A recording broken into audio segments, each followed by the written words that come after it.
আজকে আমি মাছ কিনে নিয়ে আসলাম, দেখো। তো আজকে কী কী রান্না করছি তোমাদেরকে দেখাবো। আগেও একটা মাছ নিয়েছি, রান্না চাপিয়ে দিয়ে গেছি, দিয়ে মাছ কিনতে গেলাম। তো এখনও পর্যন্ত রান্নাবান্নার কোনো সেই ঠিকঠাক নেই। দেখো রান্না হচ্ছে একা একাই।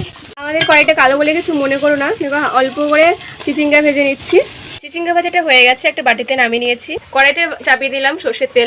আর এখানে দেখো নিয়ে এসেছি চিংড়ি মাছ, 200 গ্রাম চিংড়ি মাছ আছে। আর বেলে মাছ নিয়ে এসেছি, কারণ বেলে মাছটা কাটা রয়েছে, তাই আমি বেলে মাছ খেতে পারি না। আমার জন্য চিংড়ি মাছ নিয়েছে, চিংড়ি মাছের সাইজ।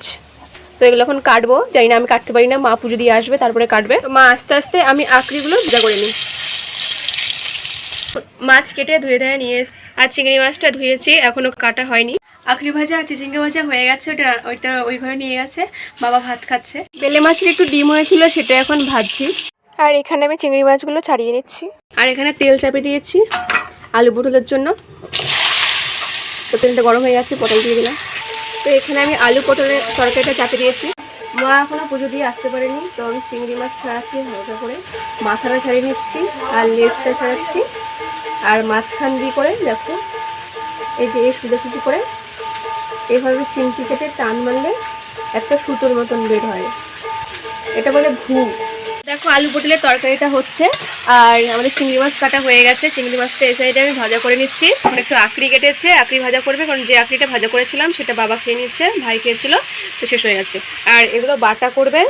আর এই যে বেলে মাছের নুন হলুদটা দিয়েছে, এখনো মাখা হয়নি। মায়ের পুজো দেওয়া হয়ে গেছে, মা এখন রান্নাঘরে আসছে। আর তো এখন এই যে রান্নাবান্না হচ্ছে, দেখতে থাকো। দেখো মাছটা ভাজিয়ে নামিয়ে নিয়েছি। কেউ বলবে না এখানে 200 গ্রাম চিংড়ি মাছ রয়েছে। 200 গ্রাম চিংড়ি মাছের থেকেও বেশি তো 200 গ্রাম মাথা আর লেজেই চলে গেছে। কড়াইতে তেল চাপিয়েছি, আঁকড়ি ভাজা করবো। একটু গরম হয়ে গেছে, আঁকড়িটা চাপিয়ে দিয়েছি। তো আঁকড়িগুলো চাপিয়ে দিলাম সব একবারে, আস্তে আস্তে হবে।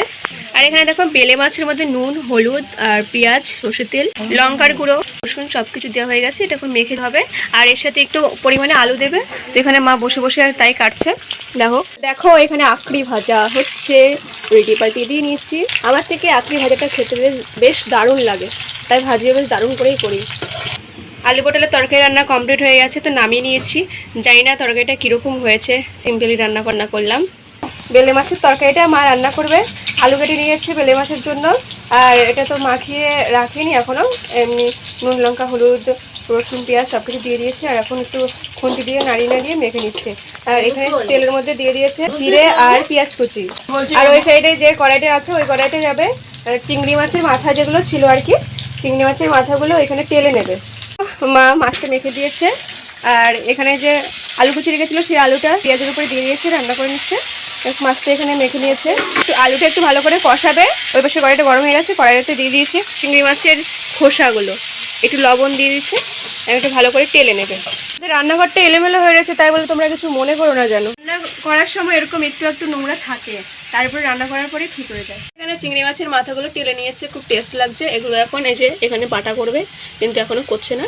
দেখো আমাদের বাড়িতে একটা কাকিমা এসছে, এটা আমার ছোট্ট কাকিমা, কিউট কাকিমা, বান্ধবীর মতন। আর আমার সাথে শেয়ার করেছে বন্ধুর মতো।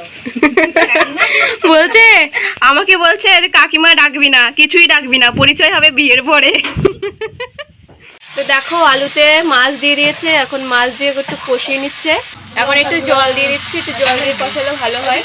তো দেখো এখানে বেলে মাছের সঙ্গে একটু জল দিয়ে দিয়েছে। আর এই যে এর পাশে দেখো মায়ের চিংড়ি মাছের মাথাগুলো বাটা করে নিচ্ছে। তো দেখো বেলে মাছের তরকারি রান্না করা কমপ্লিট হয়ে গেছে। এখন আমার মা কড়াইতে পেঁয়াজ দিয়ে, আর তারপরে এই যে এগুলো বাটা করেছে না, এগুলো দিয়ে চিংড়ি মাছ রান্না করবে, ঝোল করবে পেঁয়াজ দিয়ে। সো ফাইনালি আমাদের চিংড়ি মাছের তরকারিটি রান্না করা কমপ্লিট হয়ে গেছে। মা রান্না করেছে আর হালকা করে ঝোল করেছে। মায়ের জন্য, ভাইয়ের জন্য আর আমার জন্য ভাত বেড়ে নিয়েছি। তো মা এখন জল নিয়ে আসছে, ভাত খাবে।